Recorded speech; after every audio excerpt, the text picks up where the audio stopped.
Assalamualaikum warahmatullahi wabarakatuh. Waalaikumsalam warahmatullahi wabarakatuh. Perkenalkan, saya Sri Ningsi SPD, calon guru penggerak angkatan 10 dari Kabupaten Sumbawa. Pada kesempatan ini, saya akan melakukan demonstrasi kontekstual modul 3.1, yaitu tentang pengambilan keputusan berbasis nilai-nilai kebajikan sebagai pimpinan atau kepala sekolah. Alhamdulillah, di samping saya telah hadir Kepala SMPN 2 Untir Iwis Kabupaten Sumbawa. Selamat sore Ibu Nur Aini Furqon MPD. Terima kasih atas kesempatan dan waktunya.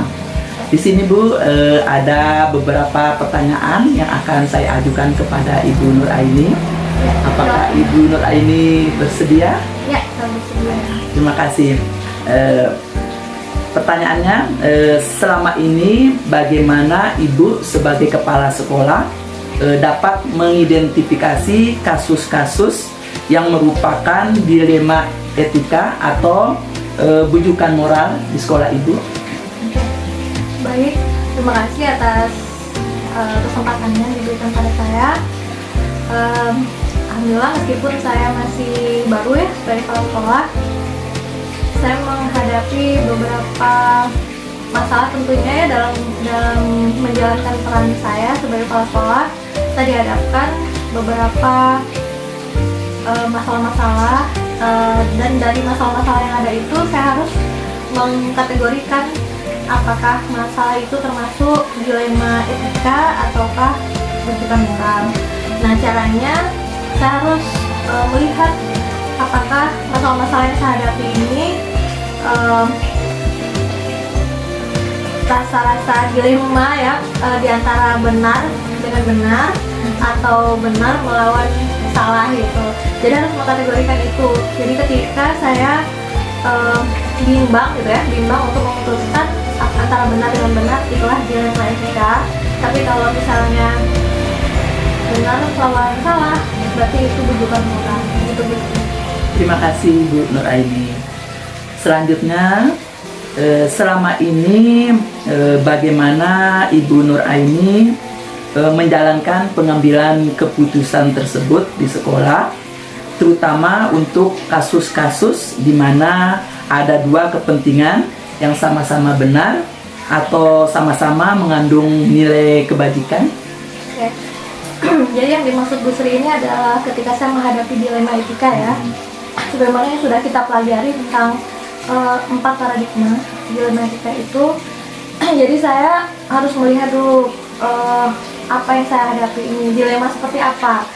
Jadi yang saya selama ini ya berusaha untuk mengambil keputusan dengan tetap melibatkan orang-orang yang memiliki keterkaitan dari masalah yang saya hadapi ini gitu.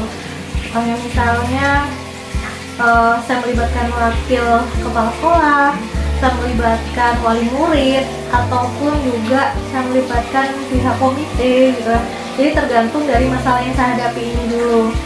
Jadi ketika mengambil keputusan itu agar tepat sasaran dan efektif dan nggak salah memutuskan, jadi saya tetap melibatkan orang-orang yang memiliki keterkaitan dengan masalah tersebut. Luar biasa Bu Kepala Sekolah. Nah, selanjutnya langkah-langkah atau prosedur seperti apa yang biasa Ibu Nur Aini lakukan selama ini? Oke. Kalau bicara tentang prosedur ya, jadi ketika saya melihat suatu dilema etika, saya tentunya tidak akan gegabah untuk mengambil keputusan, karena dengan gegabah itu kan pastinya bisa berdampak buruk ya ke depannya. Jadi saya harus mencari tahu matang-matang gitu ya, mencari tahu bagaimana menelusuri masalah itu sampai paham ya, oh ini harus begini, ini harus begini. Tapi prinsip yang saya gunakan itu adalah bagaimana yang bisa memberikan dampak terbaik gitu ya, dampak terbaik yang dari keputusan yang saya ambil gitu Bu Sri. Jadi tetap melibatkan pihak-pihak yang terkait dan bisa tetap memprioritaskan dengan segala kemungkinannya itu memberikan dampak yang terbaik gitu. Tapi ini tergantung masalah yang saya hadapi juga ya. Jadi ada kalanya kita juga karena kemanusiaan mungkin, jadi kita harus benar-benar matang dalam mengambil keputusan itu sendiri. Sangat benar. Terima kasih Bu. Baik Bu, saya lanjutkan lagi. Hal-hal apa saja yang selama ini Ibu Nur Aini anggap efektif dalam pengambilan keputusan pada kasus-kasus dilema etika tersebut? Ya, jadi ketika kita melihat suatu dilema etika ya, selain saya melibatkan orang-orang yang terkait dengan masalah itu, kita juga tetap menimbang apa dampak yang bisa memberikan dampak terbaik untuk keputusan yang saya ambil itu. Jadi tetap ya, ketika kita dihadapkan dengan dilema etika, saya akan menggali informasi sedetail-detailnya dengan tetap melibatkan orang-orang yang terkait dengan itu, sehingga apa yang saya putuskan nanti bisa memberikan dampak yang terbaik untuk sekolah saya, untuk lebih banyak gitu ya, dampak yang lebih memberikan maslahat gitu betul. Terima kasih Bu. Kalau hal-hal yang selama ini merupakan tantangan dalam pengambilan keputusan pada kasus dilema etika tersebut, apa saja Bu? Hal apa saja yang menjadi tantangan? Oke, kalau tantangannya pasti banyak ya, sangat berat bahkan untuk kepala sekolah ini ya, dengan jangka saya menjadi kepala sekolah yang masih baru gitu ya. Jadi tantangannya mungkin ada rasa nggak enak, mungkin ada perasaan nggak enak ketika saya memutuskan sesuatu yang bisa jadi menimbulkan perasaan orang nggak suka gitu ya dengan keputusan yang saya ambil gitu. Tapi sebagai kepala sekolah, sebagai pemimpin, tentunya saya juga harus bersikap tegas dalam menjalankan tugas saya dan mengambil keputusan itu seefektif mungkin, memberikan keputusan yang terbaik untuk semuanya gitu. Terima kasih Bu.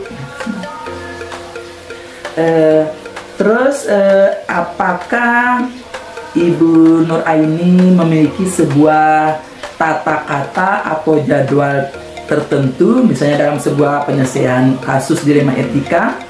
Apakah Ibu langsung menyelesaikan di tempat atau memilih sebuah jadwal untuk menyelesaikannya? Bentuk atau prosedur seperti apa yang Ibu jalankan? Jadi biar efektif ya Bu Sri, tentunya kita harus mempunyai jadwal. Jadi karena kita menjadi pemimpin ya, diberikan amanah sebagai pemimpin di suatu instansi, otomatis kita juga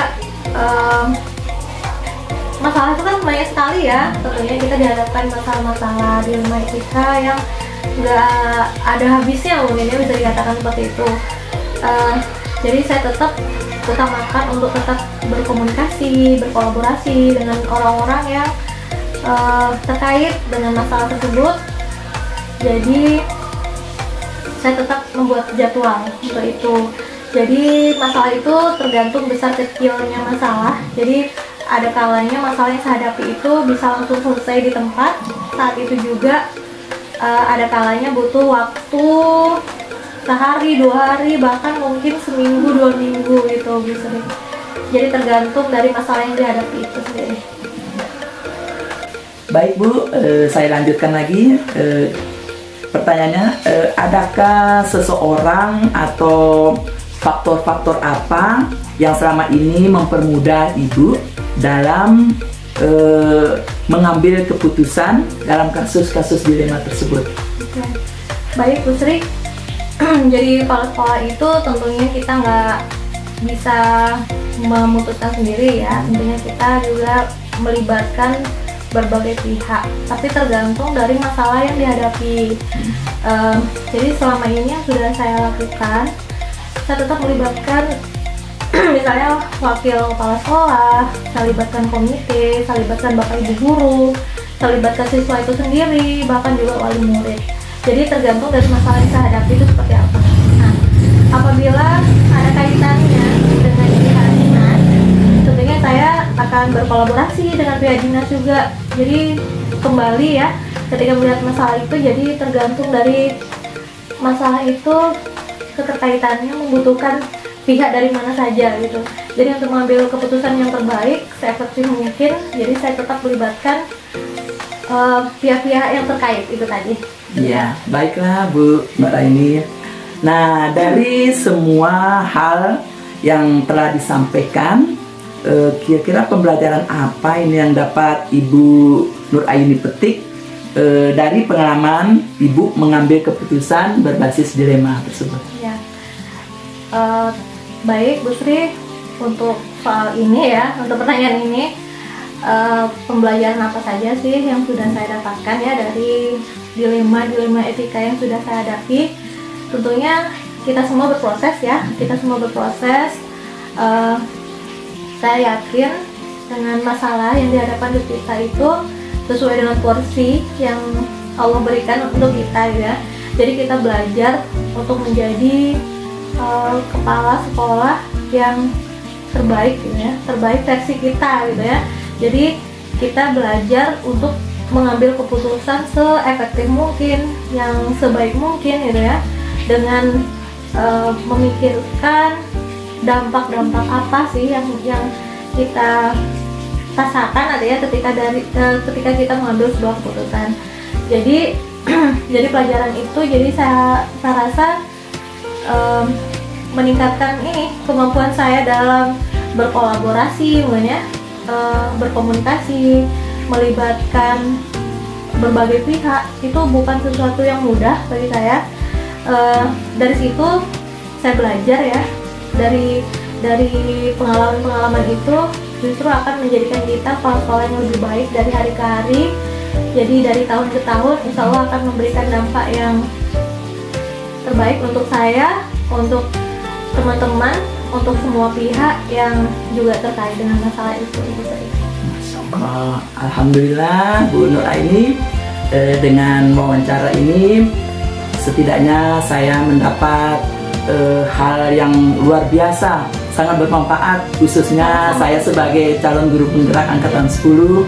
Terima kasih banyak Ibu atas tanggapannya yang sangat luar biasa bagi saya. Semoga saya kedepannya bisa mengikuti jejak Ibu menjadi seorang pemimpin yang bisa bermanfaat dan bisa menyelesaikan segala kasus-kasus, khususnya kasus dilema etika ini.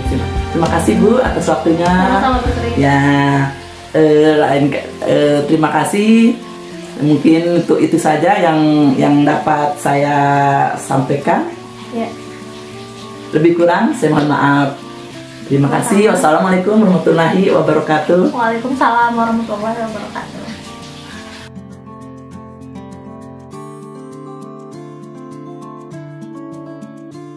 Assalamualaikum warahmatullahi wabarakatuh. Waalaikumsalam warahmatullahi wabarakatuh. Perkenalkan, saya dengan Misi SPD, calon guru penggerak angkatan 10 dari TKIT Tamasa, Kecamatan Uban Badas, Kabupaten Sumbawa. Hari ini saya akan melakukan tugas demonstrasi kontekstual modul 3.1, pengambilan keputusan berbasis nilai-nilai kebajikan sebagai pemimpin atau kepala sekolah. Alhamdulillah, di samping saya sudah hadir Ibu Kepala Sekolah TKIT Tamasa, Ibu Aryani Eni Wahyu, SPDGM MI0. Terima kasih Bu atas waktu dan kesempatannya. Mohon izin, ada beberapa pertanyaan yang akan saya ajukan. Ya Ibu, silakan Bu. Ya.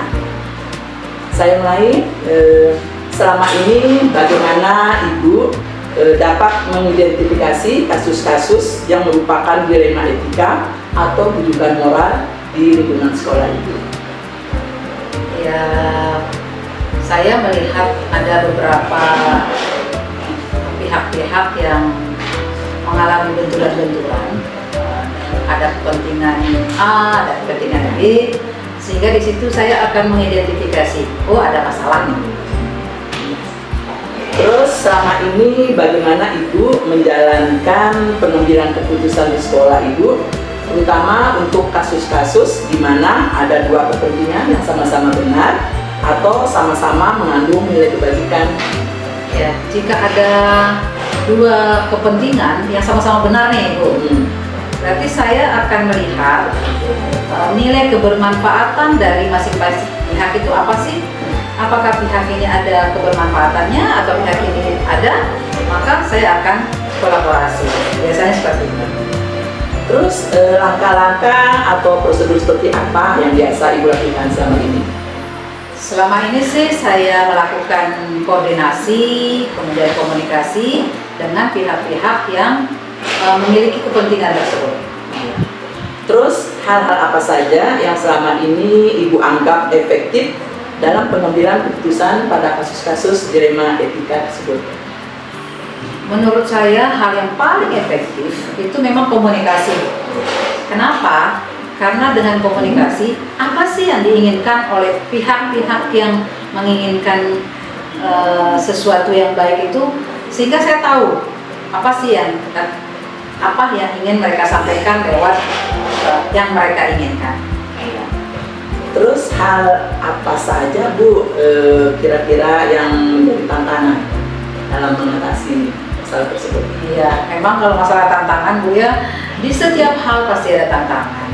Nah, biasanya sih tantangan yang saya hadapi itu ada pihak ketiga yang memiliki hasrat atau ide yang berbeda dengan kedua kepentingan yang awal seperti itu.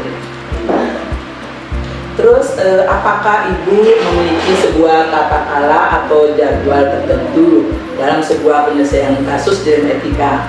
Terus apakah Ibu langsung menyelesaikan di tempat atau memiliki sebuah jadwal untuk menyelesaikannya? Bentuk atau prosedur seperti apa yang Ibu jalankan? Oke, sebenarnya kalau saya sih untuk mengambil kesimpulan itu tidak ada jadwal. Kalau memang masalah itu harus diputuskan secara cepat, maka dengan cara cepat juga diputuskan dengan mengajak komunikasi pihak-pihak yang berkepentingan. Terus apakah selama ini ada seseorang atau faktor-faktor apa yang selama ini mempermudah atau membantu Ibu dalam pengambilan keputusan dalam kasus-kasus dilema etika tersebut? Ya, karena kami tim Bu ya, tentu hal yang sangat efektif untuk kami jadikan tim yaitu guru-guru yang ada di sekolah, termasuk juga pihak orang tua, karena orang tua adalah orang-orang yang menjadi kepercayaan mereka percaya kepada sekolah, maka kami juga memberikan yang terbaik pada mereka. Nah, dari semua hal yang telah disampaikan tadi, kira-kira pembelajaran apa yang dapat Ibu petik dari pengalaman Ibu dalam mengambil keputusan tentang dilema etika? Alhamdulillah, setelah saya pelajari dari awal ya, ternyata komunikasi itu sangat penting Bu. Komunikasi, koordinasi. Jadi saya itu tidak boleh mengambil keputusan secara sepihak, harus mendengar pihak pertama, pihak kedua, sehingga keputusan yang saya keluarkan itu untuk kepentingan bersama dan berpihak kepada sesama. Masya Allah, luar biasa ilmu hari ini yang saya dapat. Terima kasih banyak Ibu Kepala Sekolah. Saya sebagai calon guru penggerak sangat antusias sekali mendengar percakapan dengan Ibu, bercakap dengan Ibu. Semoga saya kedepannya bisa menerapkan hal-hal tersebut. Semangat! Semangat! Saya terima kasih Ibu sekali lagi. Semoga Ibu sehat selalu. Amin. Ya, terima kasih atas waktunya. Mungkin akan ditutup saja. Ya, Assalamualaikum warahmatullahi wabarakatuh. Waalaikumsalam warahmatullahi wabarakatuh.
kasih.